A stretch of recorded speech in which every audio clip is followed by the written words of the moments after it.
Hey Taurus, welcome to your Soulful Tarot session. Thank you so much for joining me. If this is your first time, welcome. My name is Kim. I'm also from the Birth of Venus Tarot here on YouTube, so you can easily find me there if you're looking for other zodiac sign reading. This space is for the Taurus collective, so however you connect with the Taurus energy, you are welcome here. Okay. I've been journaling and meditating and thinking a lot about what the month of May is inviting us into.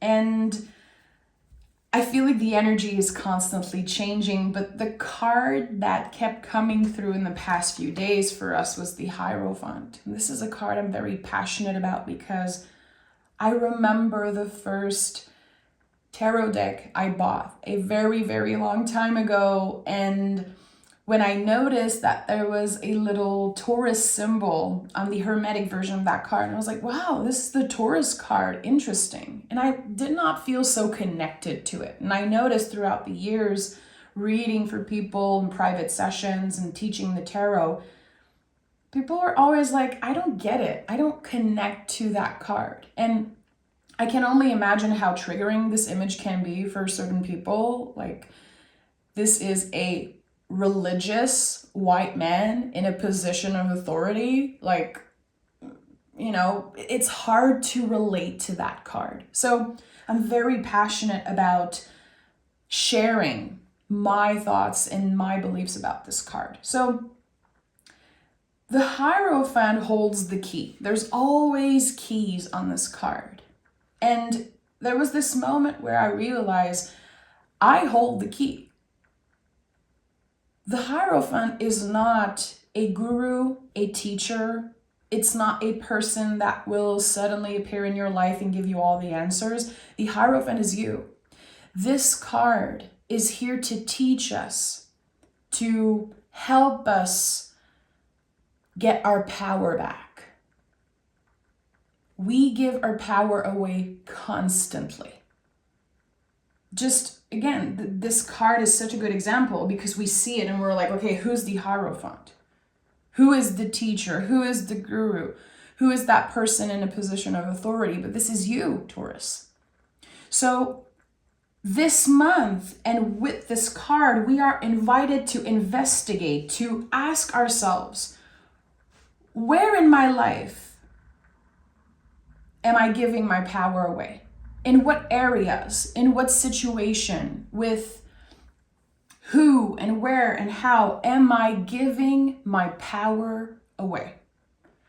And for some people, it's going to be a big theme, something that constantly repeats in their lives and giving their power away to maybe their caretakers or people, again, that feel like they have this power and authority over you because of old beliefs, because of how we were raised, how society raised us, and now how also social media kind of raised us in a way, or raised the new generation. So how can we reclaim that power? This is what the Hierophant wants to teach us. So I'm going to pick a supportive card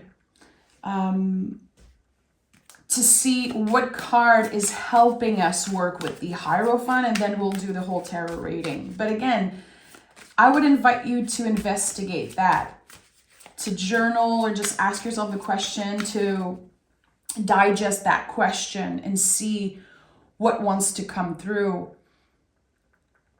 How are you giving your power away? And again, for some people, it's going to be this big theme.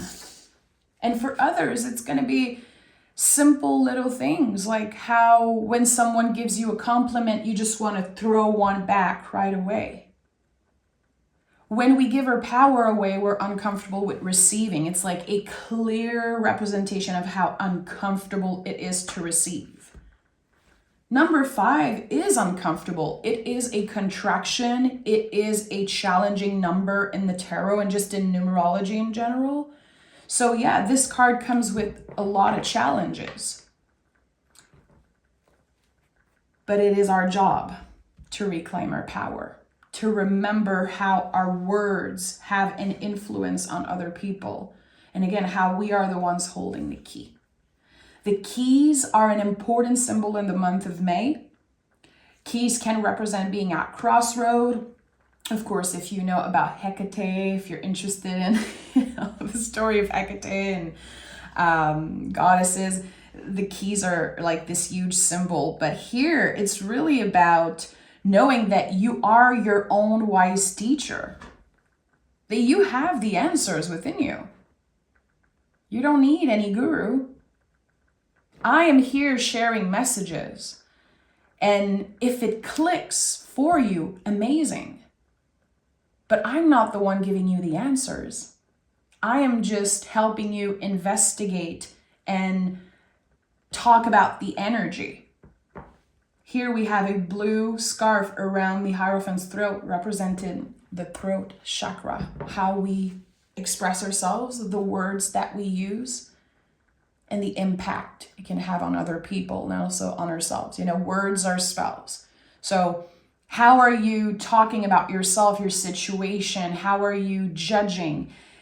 And how is this connecting to giving your power away? There's just so much we could talk about, but we're going to start this reading. So our supportive card helping us work with the Hierophant is the Justice card. Interesting, because this is also a Venus-ruled energy.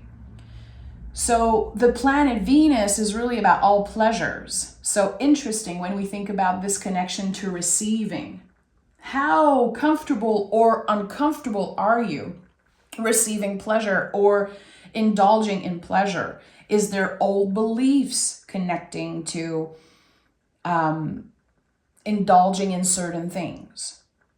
And with the Justice card here, there's this lovely energy of reciprocity, the scale, balancing the scales.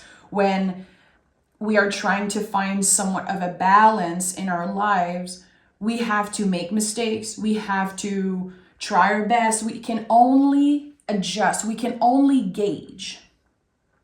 So it's interesting here how nothing is asking us to be perfect. Nothing is scary or heavy. It is all just an invitation to allow.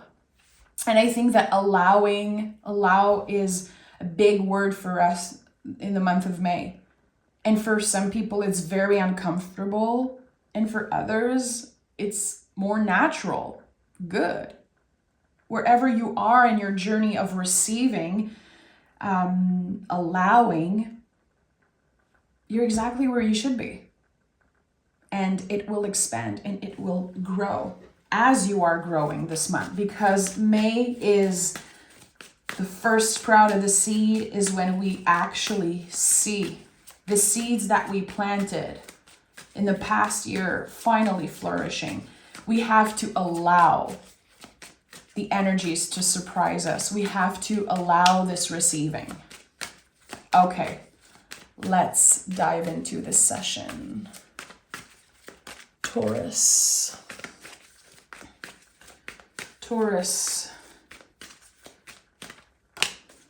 Oh, and the Justice card is here again. So again, Taurus, we have 1111. There's always something about 1111 with the Taurus collective. It's so interesting. I recorded a video about that not long ago, how 1111 is important for Taurus. And I might do a part 2 because it was just so special and it keeps coming through. So when I think about 1111, I also think about number 5, because when you picture 1-1 and then 1-1, there's the middle part. That's you. You between the pillars of the High Priestess, you between the pillars of the Justice card, the pillars of the Hierophant. Notice how those people are sitting between pillars. They are the channel and they are protected, but there's no walls around them. So the energy is allowed to flow, but there's still protection. There's still clear boundaries. So how can we have great boundaries and embody those boundaries and still allow the energy to flow. We have to work with the scale. Again, we can only gauge and try different things. So the Death card also wanted to come through. It flipped over in the Justice card again. So a lot of major cards this month. This is a major month, an important month for the Taurus collective. The Death card is interesting because it's not about an ending. It's not about a death. It's the beginning of something. This is the compost pile. I always think about a compost pile when I see the Death card because I'm like, okay, something felt dead, it felt over, but it was actually transforming. That's why this card is connected to Scorpio, the sign of transformation. Something that you believe was over, that you believed wasn't going to work for you, was actually on the compost pile, transforming, just like you were transforming. And again, this energy of the month of May where we are receiving clear validation and we can see the seeds growing. Sometimes the seeds that are growing are the ones that we've forgotten about, are the ones that maybe we gave up on, the ones that we complain not seeing flourish. And sometimes we completely forgot that we manifested this thing or that we called in this thing, that we, again, planted seeds, so we initiated something really. Planting seeds can be thinking about something, talking about something, dreaming about something. It's just the initiation. It exists. Something exists because we initiated it. So there could be seeds that are growing in the month of May, things that maybe you don't want anymore, things that are not aligned with your values. Good. You have the power to clear those roots, the dead roots, or, it's your garden. When we talk about planting seed, of course, it's all like an image, but at the end of the day, whatever is growing in your garden, you're the one in control. Clear out the dead roots. Nurture what you want to see expand. Focus on what matters to you. And again, allow the receiving. We have 5 of Wands. 5 of Wands is an inner battle. A battle, an internal battle connected to the heart space. This is how I see this card, actually. And when I see this card, I know that there is something I'm fighting, or I believe I'm fighting against something, but it's actually a dance. It's actually the confirmation that I really care about what I'm fighting for.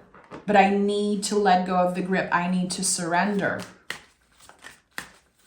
and flow with the dance. 2 of Swords also wanted to come through. So it's interesting how the Justice card is here 2 times, and we have the 2 of Swords, which is another Libra energy. Again, another energy connected to the symbol of the scale. There might be an important decision that you have to make in the month of May. And what I'm seeing here is that you have transformed in ways that will shift your perspective.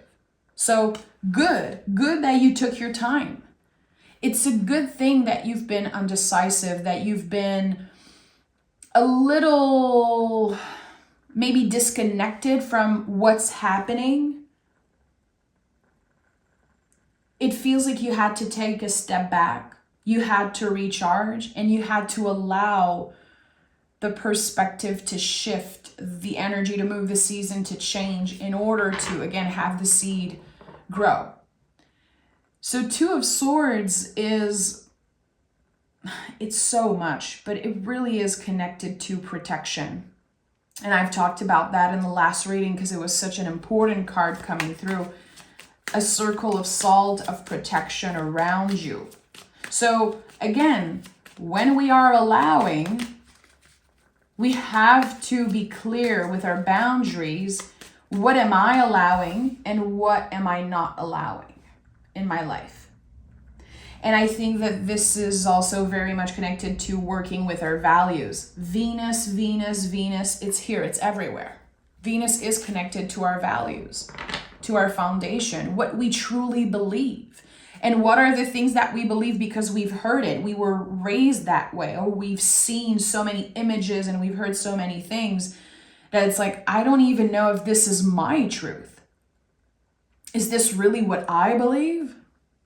I don't think so. There's a lot of things that are ready to shift in our perspective, in our values. So here, this decision that you will have to make in the month of May is, it's ready. It's ready to be taken in a way that is, again, aligned with your values. And we have the Queen of Swords, of course, at the heart of this reading. Queen of Swords has been such a big card for Taurus in the past few months, since the beginning of the year, because Queen of Swords is nurturing the mind. She understands the value of her sword, of her element, of her energy. She is the survivor of the tarot. She's been through so much, and she never gave up. She is still holding the sword of the truth, slicing through illusions. So we are working as a collective. Clearly, you know, there's the Justice card holding the sword. There's the Queen of Swords. We have the Two of Swords, this person with a blindfold holding two swords. Even the Death card. The Reaper is holding la faux. In French we say la faux. I'm not really sure how to say it in English, but what are you holding? What is this sword for you? What is this moment of clarity, this shift in perspective that really helps you see things clearly now? Have this 360 vision. Again, when I think about Queen of Swords and this survivor energy, I imagine a queen on top of a mountain. She rises above adversity. She's always in the clouds, because she can see from up there with a new perspective everything that's happening. She had to distance herself, take a step back in order to see the full picture. And I think this is what the Taurus Collective has been doing. A lot of us have been feeling stuck, or feeling like nothing is shifting, nothing is happening, but actually we needed to take a step back. We needed that break.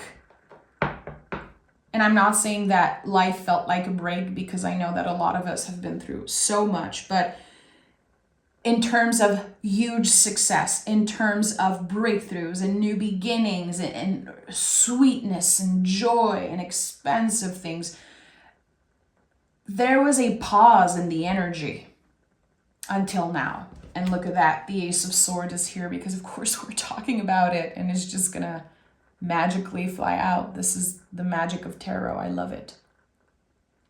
Ace of Swords is, of course, a new perspective. It is the entry point of a new idea, a new perspective, maybe a new way of communicating.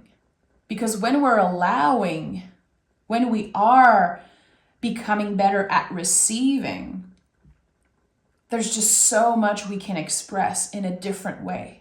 There's so much that we can hear and finally understand in the right way. This is another thing about receiving. We hear what we want to hear.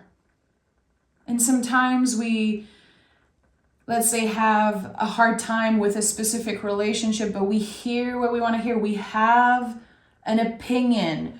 We put people in a category because they've done certain things. And we grow and we transform, and we still place that person in the same box, but they also been transforming. And maybe the things that they want to say, what they want to communicate, has been transforming with them. So can we listen? Can we expand the way that we listen? And maybe ask yourself, am I really listening? Or am I just calling bullshit right away? Am I building walls around myself and not wanting to digest the message. Again, I just want to hear what I want to hear. In French Québécois, we say t'entends juste ce que tu veux entendre. So it's kind of, it really speaks to me right now, because it's not just about us and how we treat ourselves, it's also how we treat other people. It's always this infinity loop in how the work we do with ourselves has an impact on other people. This is what the Hierophant is. It's the influence. Don't underestimate how your growth, how the things you're learning, digesting, meditating, investigating, all those things, they have a direct influence on everyone you interact with.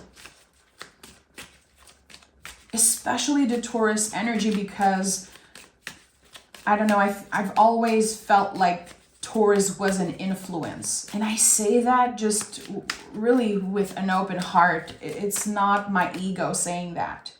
I am inspired by the Taurus energy.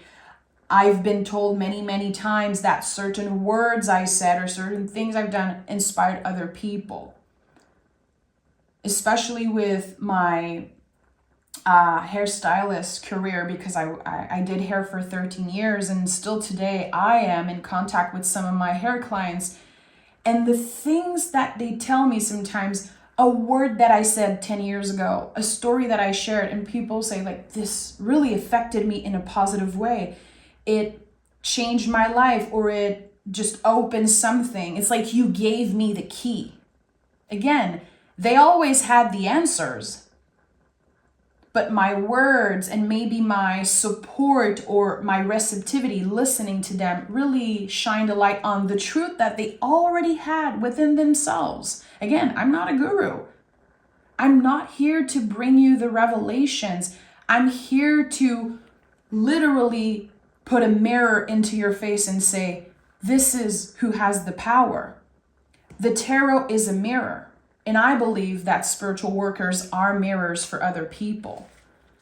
And it becomes so toxic when people just, again, they're waiting for the answers. You already have the answers. You do. You do. Okay. I want to know, with this Ace of Swords, this clear new perspective, a new beginning, the entry point of something. I want to know what can come through of this. What can come through of this? 3 cards. What can come through of this? 2. One last card. What can come through of this Ace of Swords?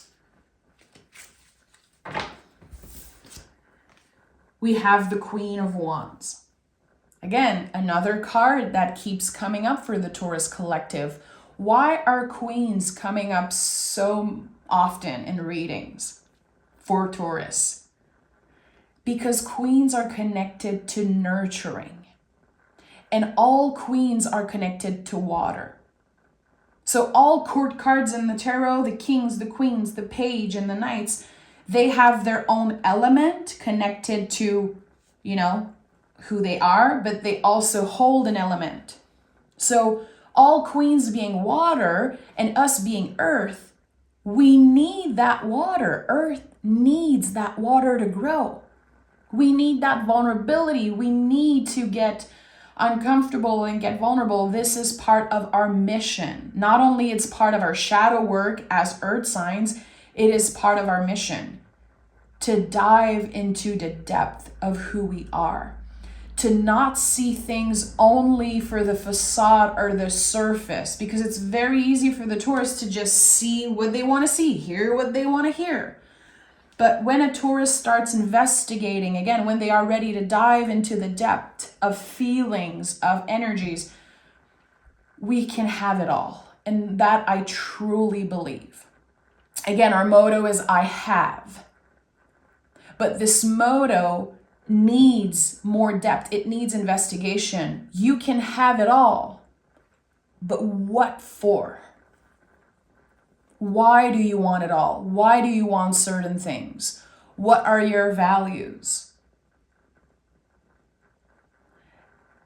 Constantly investigating. That's what the Queen does. They nurture. Queen of Swords, again, nurtures the mind. So she asks all the questions. She meditates. She talks to someone professional if she needs to, whatever it is for you to nurture your mind. Some people need quiet time and others need to just spend times with a bunch of friends. You know, we nurture our mind in different ways.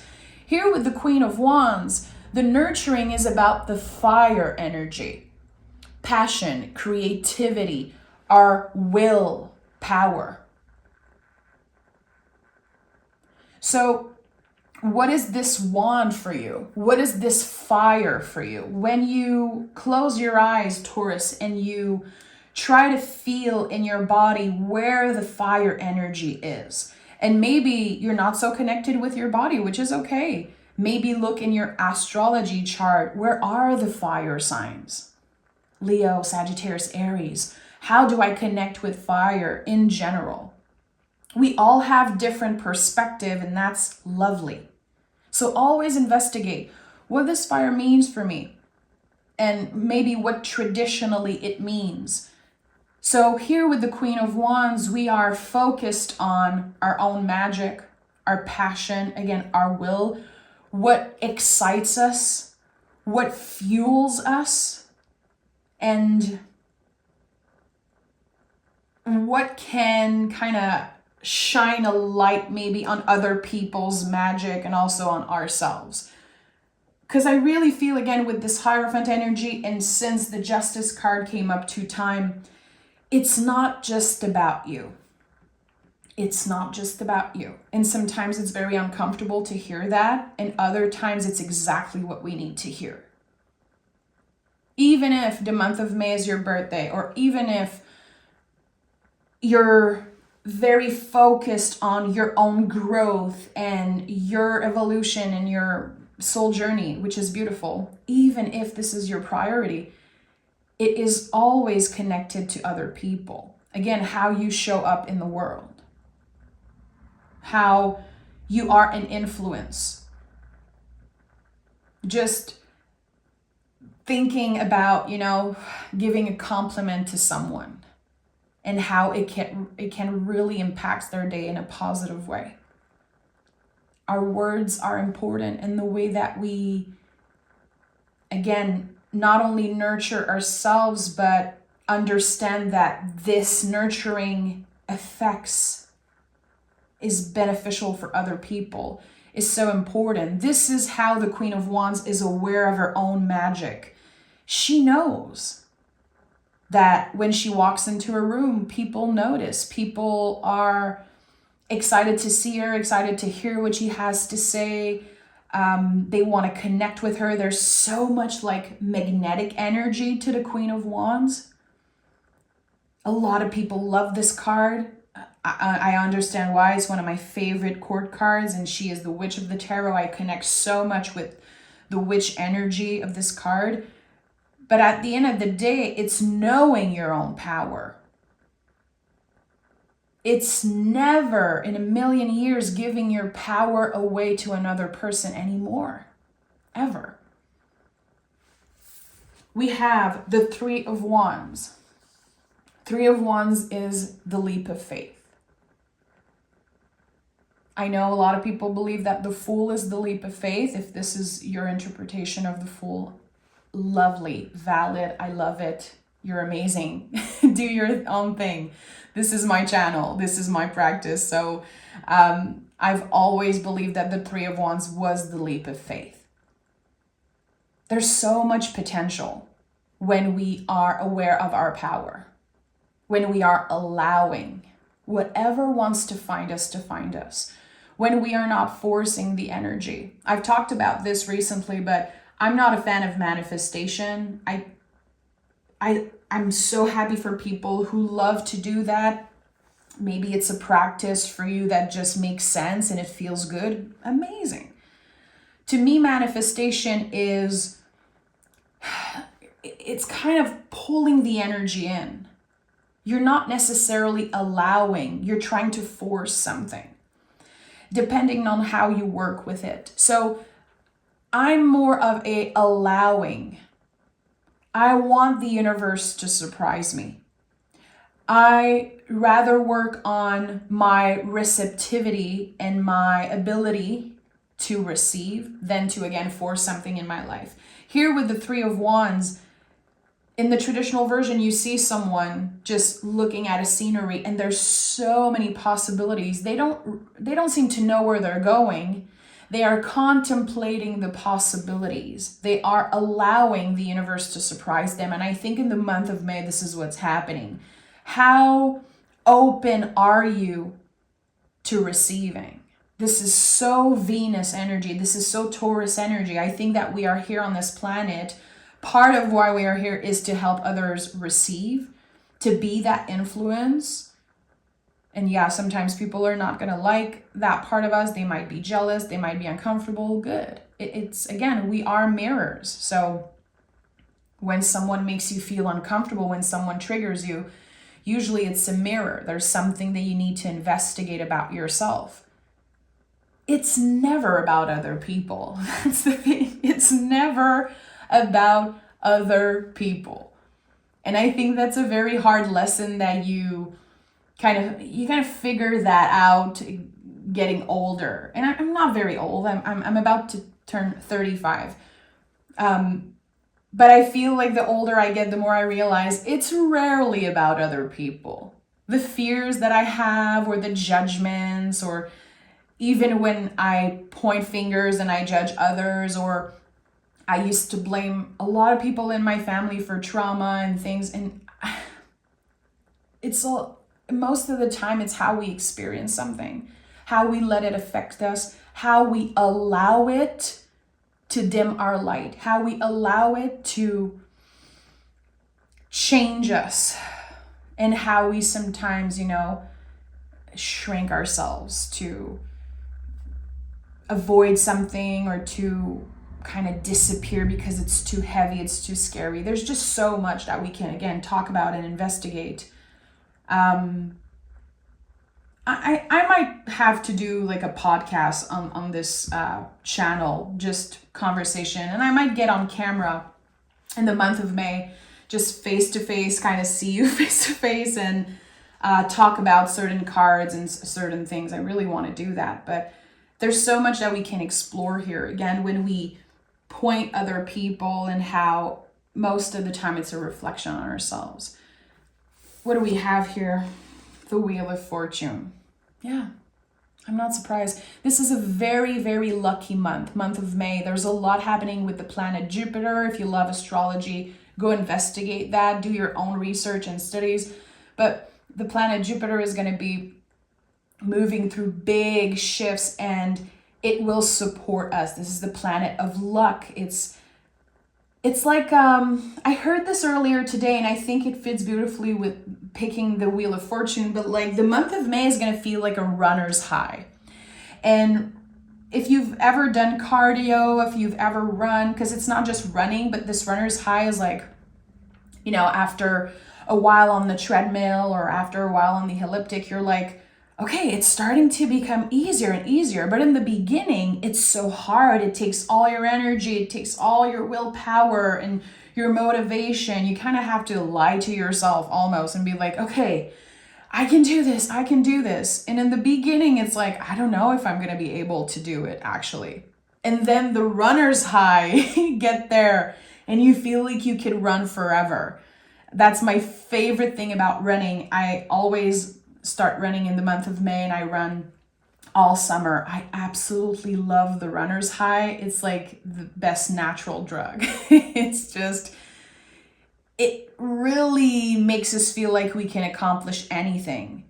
It helps us, of course, celebrate our vessels and our bodies, and just how powerful and magical our bodies are, everything that they can do. And it feels like we are in the month of May in that runner's high, like anything is possible, really. And the wheel is turning in our favor. The Wheel of Fortune is always a benevolent energy. If you've ever heard someone saying, the wheel turns and we don't know, it might be a bad thing. Those are very old beliefs. The wheel of fortune is always for your greater good. And if you pick it in the reverse, it doesn't mean that it's going to be negative. It might simply mean that there are blockages, that there are things that you need to investigate, maybe that you are not allowing change. It doesn't mean that there's anything negative happening, just FYI. It's very important to me because there are no bad cards in the tarot. There are old beliefs. And of course, there are a lot of bad readers and people who are not careful with the way they read and the things that they say. So the wheel is turning in your favor. You're allowing it. You're trusting, working on receiving whatever the wheel is sending your way. What are the echoes? What is the wave, this movement? What is the best case scenario for you? What would you be so excited to allow in your life?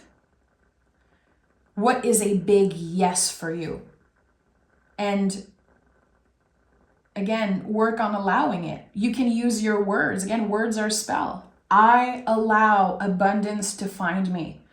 I allow true love to find me. I allow healthy relationships, new, lovely people. I allow meaningful conversations and art that move me and music that inspires me, whatever it is for you. It's all valid. It's just about allowing it. It really is. Because sometimes, again, when we are so afraid of receiving, when it's so uncomfortable, when we're like, I'd rather have the walls protecting me. We get used to that. And we start believing that there's something wrong with us, that we have bad luck, that we're not deserving, that it's always us. There's always something wrong with us. There's never good things happening to us. And again, just repeating those things, how it's pushing the energy away, how it isn't allowing the energy to find you because you keep repeating to yourself that it's never going to happen for you.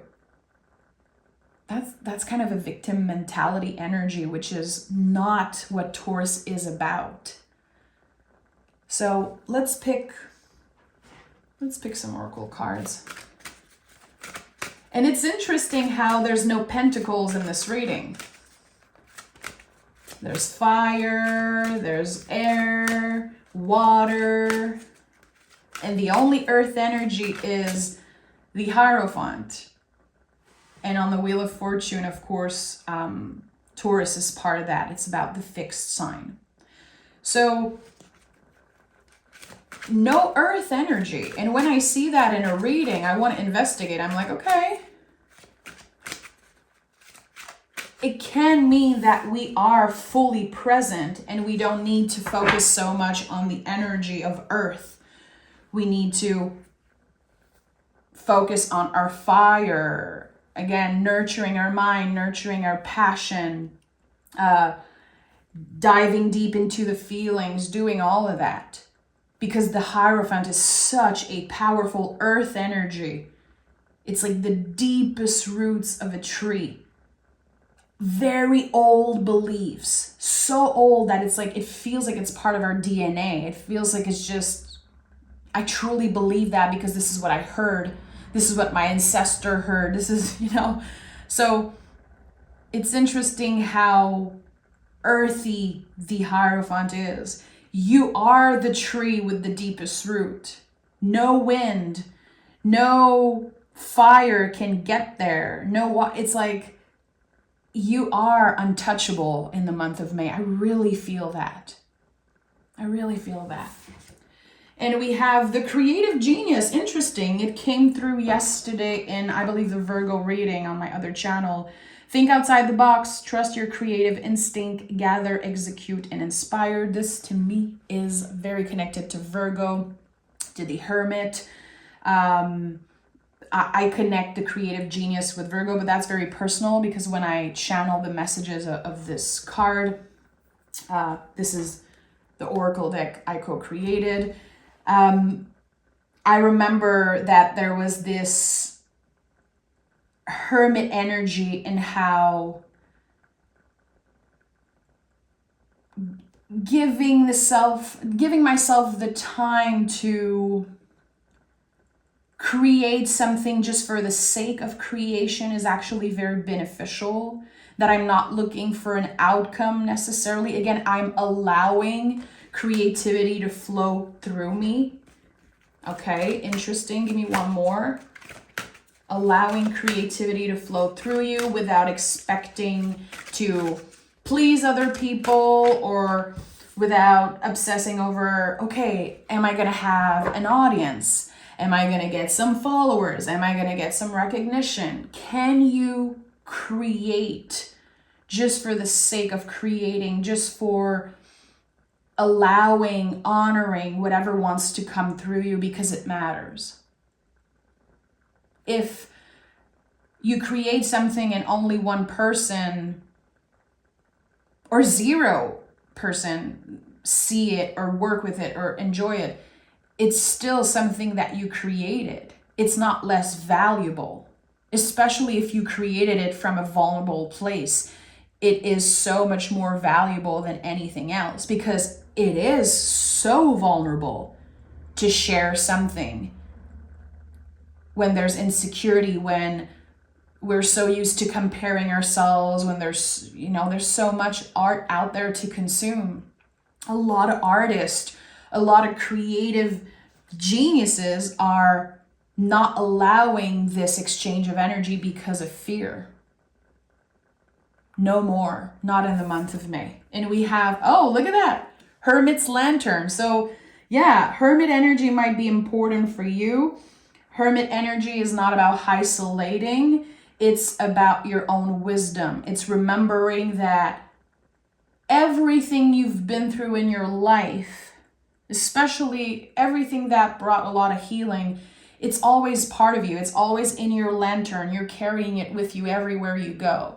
That sacred light, that magic, it's yours and no one is taking that away, ever. You will be able to perform any task that lies ahead with ease, trust, experience, and succeed. This is going to be, again, a very lucky, positive, dare I say positive, not my favorite word, but still beneficial month for us. It's our job to investigate. It's our job.